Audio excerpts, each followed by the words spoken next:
my name is Shine Batique, and I work for the company WTM Electrical.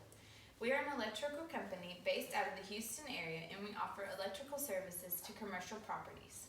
Working for an electrical company, there are many policies and procedures that we have to follow to make sure that all of our field service techs are not putting themselves or others in danger. I had the opportunity to speak with our president, Tommy McGee, about the policies and procedures that we enforce and whether they work or not.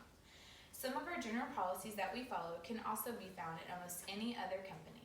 One of these would be a probationary period, which is just a 90-day period that allows our company to have a chance to review a new hire and make sure that they have the qualifications needed to complete the tasks that are presented to them on our job sites. This policy has been extremely helpful in helping us weed out employees that are not the right fit for our company. Without this policy, we would have slower completion times, a lower customer satisfaction percentage, and more than likely a lot less business due to unqualified employees. Another policy that we have and that our president is very strict on is our conduct policy. Our president stated, in quote, "I am a very reasonable guy. I strive to be patient yet tend to be stern so that I do not lose the respect of my workers." Some examples of offenses to the conduct policy that Mr. McGee gave me includes violation to any of the safety rules, any act or failure to act which might endanger the lives of others, destroying, damaging, or defacing any of the company's property, uniforms, tools, or equipment, and the use of cell phones on the job sites. These are just a few of the things that the field techs could be reprimanded for, and although some of these could result in automatic termination, Mr. McGee told me that he never fires anyone on the first offense, within reason of course. He believes in second chances and likes to give each employee a chance to prove themselves after making a mistake. This to me is one of the best qualities to have in a business owner because it shows that he really cares about his employees. The last policy that is strictly enforced at WTM are our monthly safety meetings and safety data sheets. This is a requirement that our project managers get all of our field guys together once a month to have a safety briefing. These briefings consist of going over safety procedures, what to do when there is a safety hazard, and if there is an incident in the previous month, how to prevent the same incident from happening again. We also require our project managers to have a safety data sheet completed for each job. These sheets consist of what products were installed at the job, if the products contain any hazardous materials or chemicals, and how to handle certain products and other useful information that the customer may need if anything were to ever go wrong with the product. This is a very important aspect of what we do.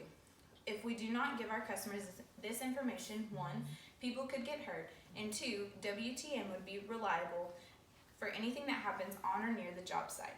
Safety is our number one priority, and keeping our customers and employees safe is extremely important.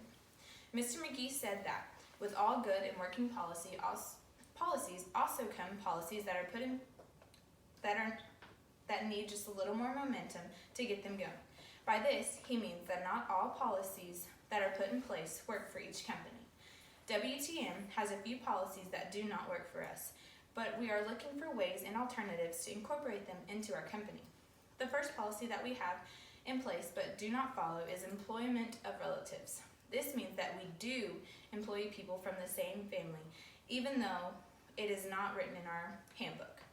Our president does this because he understands that quite a few of our employees happen to live together and can't afford separate vehicles. For example, we have a father and a son that work for us that have requested upon hire that they work at the same job so that they can ride together. We decided to try it out, and after their 90-day probationary period, they actually impressed us and are some of our hardest workers. I do not really see a problem with this as long as the family members do not cause drama and are getting the work assigned to them completed on time. Another policy that I believe needs some work on is our bulletin board policy. In our employee handbook, it states that we are supposed to have a bulletin board hung in our office for communication purposes. On this board, we are to hang important notices, general information, and special messages up for everyone to see. We do not do this because not all of the guys in our field make it into the office on a daily basis, but I think this is something that can be easily worked on. It would be good for the office people to post on this board to stay on the same page, and even though not all the field guys see it, if a few of them do, They can relay any important information to the other employees. The last policy that I think we can improve on is our drug testing and background check policy. Mr. McGee did not have much to say on this topic. However, since I have started with them back in January, I have not seen very many people get drug tested or background checked. In my opinion, this is important and should be looked into because we are trusting these field service techs to represent the WTM electrical name. And if they have done or are doing anything that we should know about, these are simple tests to find those things out. After sitting down and talking with Mr. McGee, I have a much better insight on how our company runs and what are some things that we can work on. I am, however, still grateful that I got this amazing opportunity working with this company. I will also be attaching examples of our data safety sheets, what we go over in our safety meetings, and a rough copy of our handbook to reference while you're listening to this speech. Thank you.